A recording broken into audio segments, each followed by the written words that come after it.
Hey, bonjour à toutes, bonjour à tous et bienvenue sur Apprendre la photo de portrait. Comme d'habitude, je suis hyper contente de vous retrouver et au programme, on va parler livre, photo. Eh bien écoutez, c'est parti.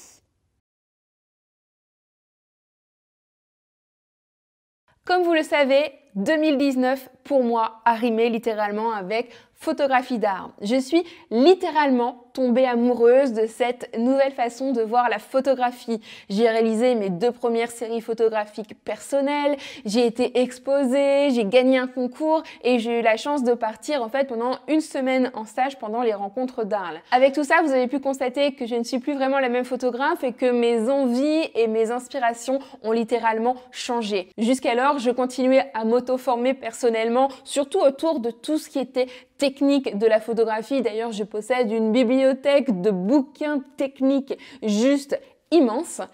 Et là, je crois que cette période-là est terminée et que je ressens une vraie envie dans mon évolution de me former plutôt de m'instruire à la photographie d'art, de découvrir un petit peu plus comment on en est arrivé à la photographie actuelle, les grandes tendances de la photographie, comment tout cela s'est développé, quels ont été les grands photographes qui ont influencé ce développement-là, quels ont été leurs concepts, quelles ont été leurs façons de voir les choses et tout ça m'intéresse vraiment beaucoup, sauf que quand on commence à s'intéresser à un nouveau domaine, on a toujours l'impression d'avoir une montagne devant soi et on ne sait jamais vraiment par où commencer. Donc aujourd'hui, je vais vous parler des 2 ouvrages qui me permettent actuellement de commencer à cerner un petit peu plus l'histoire de la photographie et qui me permettent justement de développer ma culture photographique. Alors, donc ces 2 bouquins, c'est les 2 que je vous ai montrés dans l'introduction. Vous avez en bouquin numéro 1 tout sur la photo aux éditions Flammarion. Donc plus précisément, il s'agit d'un panorama des mouvements et des chefs-d'œuvre liés à la photo. Donc c'est quand même un gros pavé. C'est un bouquin avec beaucoup d'illustrations, beaucoup de choses à lire, beaucoup de détails, de descriptifs. Bref, c'est un bouquin qui ne se lit pas en une semaine. Je pense que je vais mettre peut-être même des années avant d'avoir digéré tout ça. Néanmoins, pour moi, il constitue un petit peu la référence en termes d'histoire de la photographie à avoir chez soi et à feuilleter au besoin pour en fait aller piocher ce qui nous intéresse à un moment donné de l'histoire de la photo. Bref, pour moi c'est une nouvelle référence dans ma bibliothèque et dès que j'ai un moment, j'essaye de feuilleter un petit peu dedans. Alors je me suis arrêtée plus précisément justement à tous les endroits où la photographie a un rapport avec la peinture et Dieu sait en fait qu'il y en a. Donc voilà, pour l'instant je prends ce qui m'intéresse mais sans nul doute ce bouquin m'apportera beaucoup de choses. En second choix, je voulais vous parler de celui-ci. Donc, il s'agit du livre que j'ai acheté à Arles. Il a été écrit par Paul Lowy, moi et l'anglais. Il s'intitule « Dans l'œil des maîtres de la photo » et présente en fait 100 artistes associés à 100 clichés. Ce que j'aime en fait dans ce bouquin, c'est que pour moi, il est beaucoup plus abordable que le précédent puisqu'il a été construit un peu sous forme de fiche technique. C'est-à-dire concrètement que vous avez un photographe de présenter par double page, ce qui rend ce dernier beaucoup plus lisible puisque vous pouvez en fait lire une fiche technique par exemple par jour, par semaine, etc., etc. Donc ne vous inquiétez pas si ces 2 ouvrages vous intéressent, je vous mettrai juste en dessous toutes les références en barre d'infos. Alors, ce que vous devez savoir également, c'est que si vous m'aviez parlé de ces 2 ouvrages il y a à peu près 1 an, je pense honnêtement que cela ne m'aurait pas intéressé du tout. D'ailleurs, c'est peut-être ce que vous êtes en train de vous dire en regardant cette vidéo.